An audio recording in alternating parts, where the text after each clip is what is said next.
All right, I'm lighting the fuse on another explosive hour of the Steve Gruber Show. Glad to have you here on St. Patrick's Day. Welcome to all the fun, my friends. You know, I've had this hair in my eye for like 2 hours now, and I can't get the damn thing. It's driving me absolutely bananas. Here are three big things you need to know this hour. Number one, Michigan's Democratic Senator Gary Peters helps Trump secure spending deal as progressives are just mad as hell. Number two, UAW President Sean Fain, he supports the tariffs from Donald Trump. He supports the tariffs from Donald Trump and says that it's good for the UAW. And number three, Donald Trump thanking President Bukele of El Salvador for taking in gangbangers from Tren de Aragua and MS-13. Just fixing my glasses here for those of you on the stream. You know, look. I've got this hair. It's been driving me nuts. I can't seem to find it. I can't see it. I'm blind. I'm struggling out here. I'll be all right. Anyhow, Donald Trump thanking Bukele and El Salvador for taking the gang members. You know, this is cute. They write alleged gang members. I guess that's an alleged tattoo across your shoulders that says MS-13 or Tren de Aragua. Those are alleged tattoos that allegedly show your brand and your gang. Anyhow, so when these guys arrive, and you've seen this before probably, Bukele arrested tens of thousands of gangbangers when he first took over as president. He treats them quite briskly. And when he walks them in, he makes them walk with hands on the back of the neck. They have to walk basically bent over, chains around their ankles and around their hands and chained together. And then they bring them in and they shave their heads and shave their faces.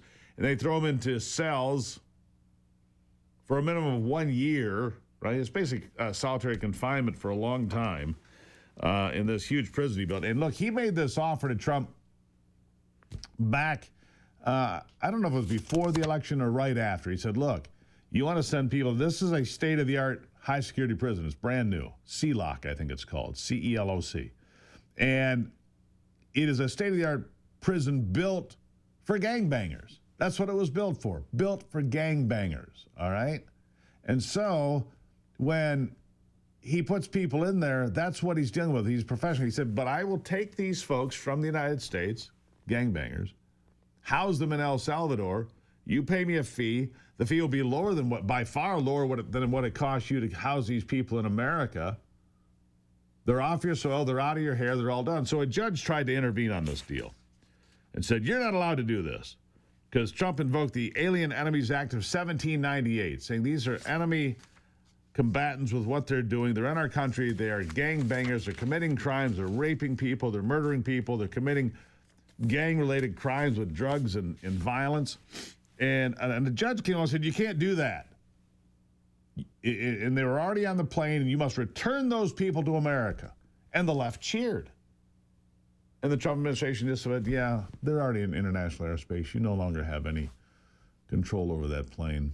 And on to El Salvador. When, and trust me, when are they coming back? Never. And when do American citizens want these criminals back? Never. Never. We don't want these people back. Ever. Anyhow, so there was hundreds of them that went on this on these couple of flights in the last few days, right?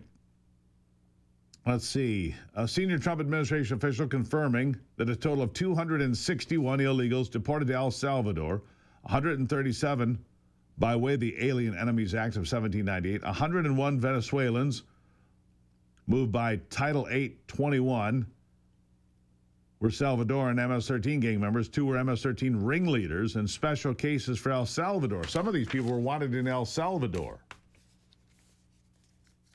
Right? So there they are. The rap sheets for those removed include kidnapping, sexual assault of a child, aggravated assault, prostitution, robbery, aggravated assault of a police officer. The list goes on. These are not people we want in the United States, but apparently the Democrats do. Esquire Bob is going to need to explain this to me because I do not understand why people will be cheering for gang members to stay in America while ridiculing Elon Musk as he saves people at the UN. At the international, not the U.S., the International Space Station, right? A U.S. District Judge James Boasberg, B-O-A-S-B-E-R-G, Boasberg, ordered an immediate stop to Trump's efforts to deport the alleged gang members so he could have more time to consider if Trump's use of the Alien Enemies Act was illegal. And again, you've got one judge,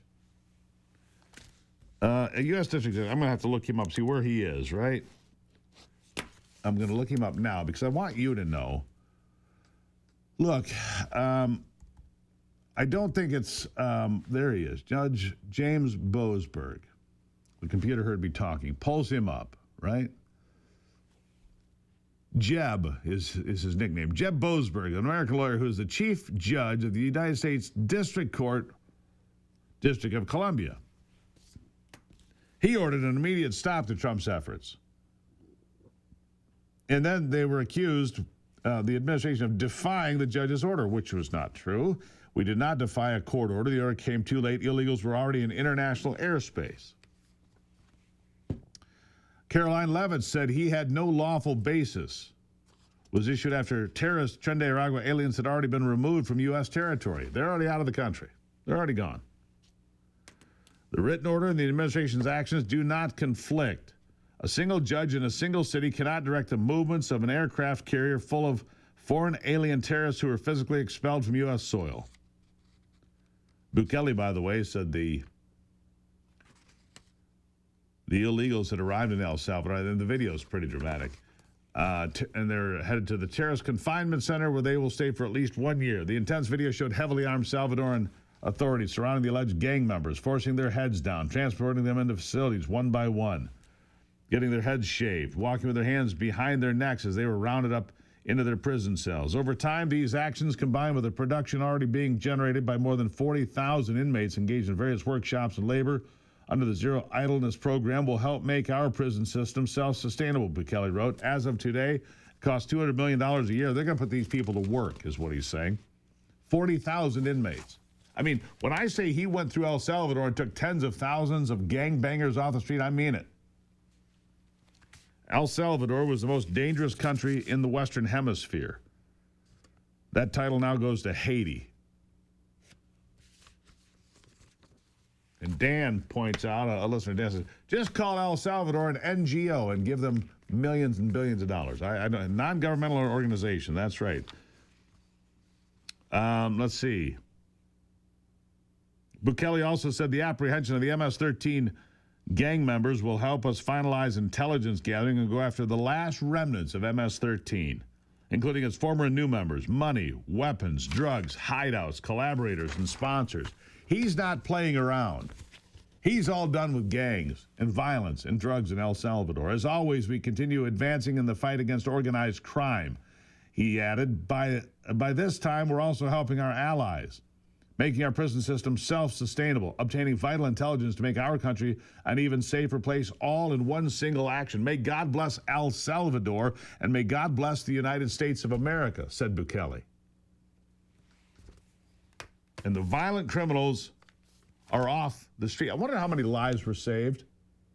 While Democrats are screaming, Trump can't do that, while they scream in defense of illegal aliens, how many lives were saved by Donald Trump saying, you know, the Illegal Alien Act?